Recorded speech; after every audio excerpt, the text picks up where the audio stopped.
Hi everyone and welcome to Daily Tech TV episode 27 for January 28th 2010.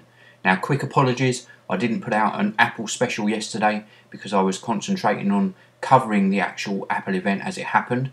You can check out full details of the Apple event that happened yesterday over on my other channel, which is youtube.com/geekanoids. Full specs, everything you want to know about the new announcement from Apple. But I will tell you on this channel that if you don't already know, Apple announced the iPad. It's going to be available in two formats. You're going to be able to get a version with just Wi-Fi and another version with both Wi-Fi and 3G connectivity as well. You're going to have to wait 60 days for the Wi-Fi one to come to market and 90 days for the 3G version. Now specification wise, it's got a 9.7-inch LED backlit display. Very high quality IPS technology in there, so it should be a really glorious thing to look at.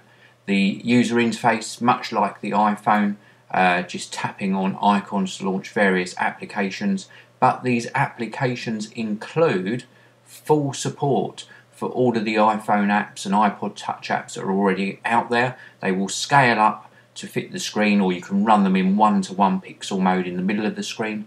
Plus there's going to be apps specifically designed for the iPad as well, and they include games from a lot of the game manufacturers. EA announced Need for Speed, and it looks absolutely wonderful running on this device. It's got a 1 gigahertz A4 processor that was designed specifically by Apple. Looks absolutely superb, really looking nice. The only disappointment, I would say, is that there was no mention of multitasking. So it's a small thing, but I would have liked to have seen some mention of multitasking on there. And also the other disappointment, just for UK people, is there's only, as of now, been US pricing announced, and the 16GB version comes out at $499, so quite a good price point.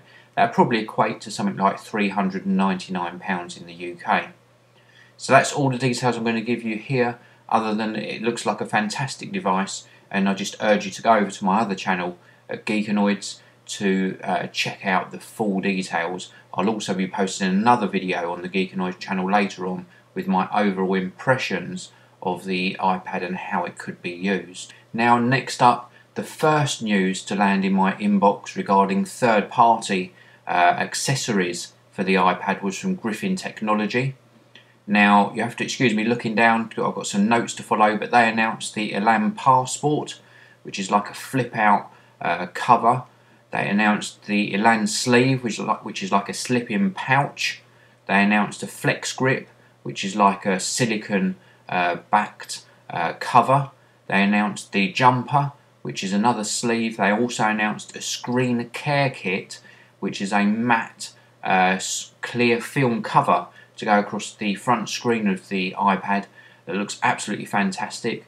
Pricing: the Elan Passport $50, Elan Sleeve again just under the $50 mark, Flex Grip $30, Jumper $30, Screen Care Kit $25. They're all going to be available spring 2010, so I would say sort of end of March time, in time for the launch of the actual iPad, or the availability of the iPad when it's due to start shipping in its Wi-Fi form.